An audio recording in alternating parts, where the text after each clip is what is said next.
It's a Wednesday, and that means it's time to bring in one of my best friends in the area, Dr. Joe Congini, Sports Medicine Center, Akron Children's Hospital. And Joe, I've been doing a lot of reading and seeing these fall sport athletes running and doing some of these other sports with this high humidity that is as hot as I've seen it in quite some time.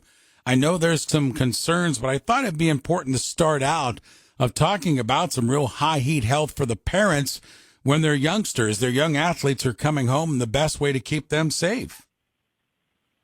Yeah, we talked about it a couple times even this summer already because of the fact that it's been a long, hot summer, and usually by now we start to see some breaks in it. Maybe today is going to be a little reprieve, but it's the biggest thing that you and I talk about is it can have a cumulative effect.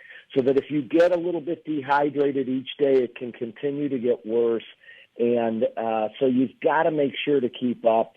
You've got to make sure that if there's people that are getting out there for the first time exercising, that they acclimatize, that they take 3 or 4 or 5 days to get used to this kind of heat. This kind of heat to exercise in is really very difficult to deal with. So parents, and I know all of our trainers are on high alert. We have 30-some trainers out there trying to help kids, but gosh, there's 40, 50, 60 kids to keep an eye on. And so it's a time that we're concerned, and it looks like it's going to keep up for a couple more days. So please, everybody, have your antenna up to do the best we can to really keep your kids hydrated, keep them cool, and also really, coaches, please listen to the trainers when they tell them, hey, it's time to take a break. There's a better time to practice.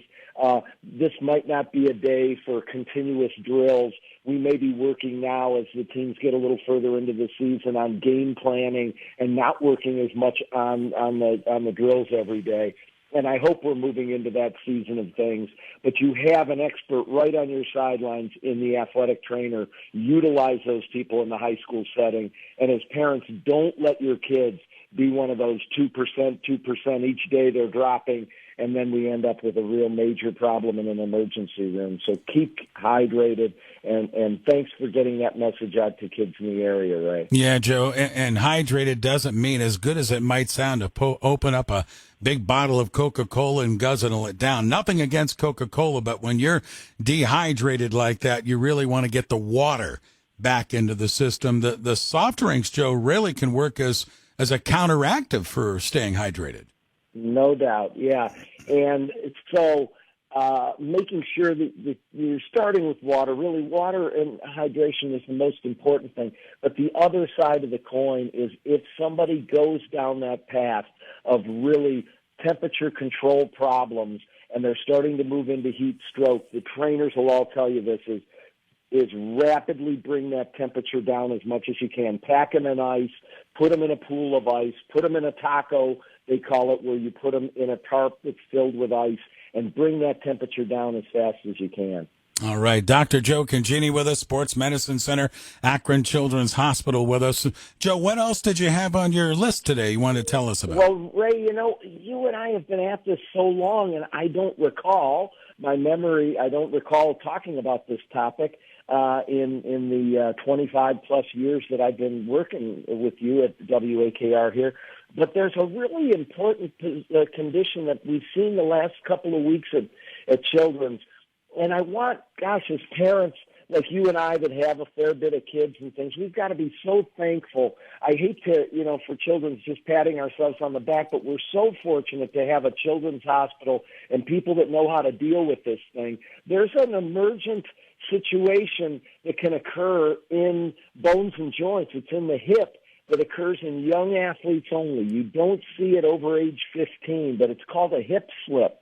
That's what parents know it as. That's what coaches know it as. Of course, we would have a fancier name than that. It's called believe it or not, slipped capital femoral epiphysis. Okay.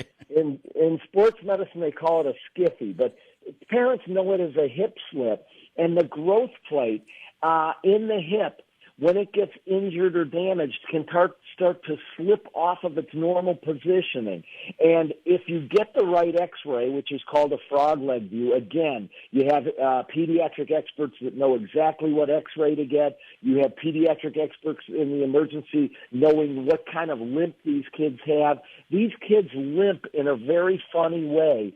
And just to make things very difficult on people nationally, they limp in a funny way. They have pain, but the pain is in the knee or the groin, and they swear the pain is in the knee or the groin, but the hip is actually where the slip is occurring. And I know a lot of parents have told me, gosh, they were confused because although the kid's complaining of inside the knee pain, the doctors in a children's hospital or pediatric people got a hip X-ray, and there's a specific hip X-ray, and if this ice cream cone, if this growth plate in the hip starts to slip and slips off, and we miss the period of time early on where we can fix it. If we see it, the ice cream cone slipping, I walk the kid over to my orthopedic friends, and they do surgery that day, because if this slips off, this growth plate, it loses its blood flow, and there's kids who limp for the rest of their life.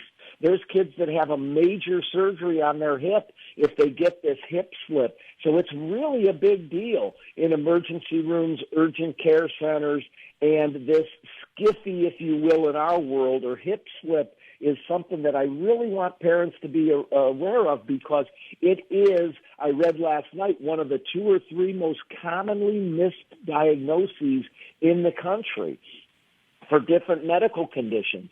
So I've been spending over 30 years trying to teach medical students, residents, be aware of this thing when you're in the pediatric world. If all you see is adults and then you go out to see kids, on a weekend or something, you're not going to be aware of this hip slip. And so we're really fortunate to have great orthopedic care in our town, great emergency room care, so we miss as few as possible. But still, like in the last week, there's some that slip between the cracks, and kids will. Typically, it's larger kids. Typically, it's boys more. They complain of knee pain, and you'll be scratching your head as a parent when the practitioner comes in and says, no, I need an X-ray of the hip, and it's an emergency, and we're going to walk over to orthopedics. If we see this frog leg view, it looks like a frog leg. If the hip is slipping at all, the growth plate, they need surgery no matter what. So they come in thinking this is a minor problem, and they leave the place getting surgery done. So beware, be thankful in a town like Akron that we have pediatric care, because in a lot of other places it's missed more frequently. And because there's been several cases in the last week or two, I just wanted to bring it to people's attention about this growth plate hip slip. Only between the ages of 8 and 15. You won't see it in the late high school kids or the college kids. So beware of this in your pediatric patients. Dr. Joe Congini with us, Sports Medicine Center, Akron Children's Hospital. Real quick, Joe, one of the top NFL rookies went limping off the football field on Monday night. It was Etienne, the running back for Jacksonville. Yeah. And they said, was it, a LaFrance fracture? Or I mispronounced that probably. No, that's it, Ray. You just like to see the name every year. So once a year, we have to cover somebody with a thing called a Liz Frank fracture of the foot. And it's a misnomer, but we do this in medicine sometimes. It really isn't a break in the foot. It's a big, strong ligament on the base of the foot. And when they tear it completely, people cannot even bear any weight until they have a major surgery done on the foot. A Liz Frank fracture. It goes all the way back, the name of this thing, to Napoleon's army. Wow. When Napoleon's horsemen would snap this ligament and tear it, and the treatment then was a little bit more radical. They would just amputate the foot. But nowadays, somebody like Travis Etienne gets a very major surgery done to tighten up that foot where that ligament is. If it's totally torn, it's terrible to see. We only really start seeing it in late high school and college. We don't see it in the real young kids. But a Liz Frank fracture is one you're done for the year. It's a major surgery. He's such a good kid, that kid from Clemson. And we feel bad because almost every day, this time of year, you hear of people with season-ending injuries. And this one, called a Liz Frank fracture, will probably rear its ugly head 2 or 3 more times this fall, you'll know it's a foot injury, a bad tear in a ligament that gives you support in the foot, and it's only treated with major surgery. Joe, what about recovery from something like this? Recovery is 9 to 12 months. It takes a long time, Ray. There's no way they're ready to play in this season, and he'll have to work like crazy to be ready next year. And there are some cases, like the guy we're struggling with, our own Grant Delpit. We think that the surgeons are so amazing and wonderful. I've been given all the props to the orthopedists. They fix everything, but there are some, Liz Franks, that really don't do great even a year later, and sometimes they never return all the way to form. So we're really hoping for this young man. Most do with this major surgery, but he's done for the year, and we're looking at 9 to 12 months. Wow. Joe, great stuff this morning, my friend. Keep up the great work. We'll get back together in a week. Thank you, Joe. Thanks for taking me all the way around the horn this morning, Ray. You're the best. All right. Dr. Joe Congini, Akron Children's Hospital Sports Medicine Center, joins us on sports medicine each Monday at this time. And you heard him say, we've been doing it together for over 20 years.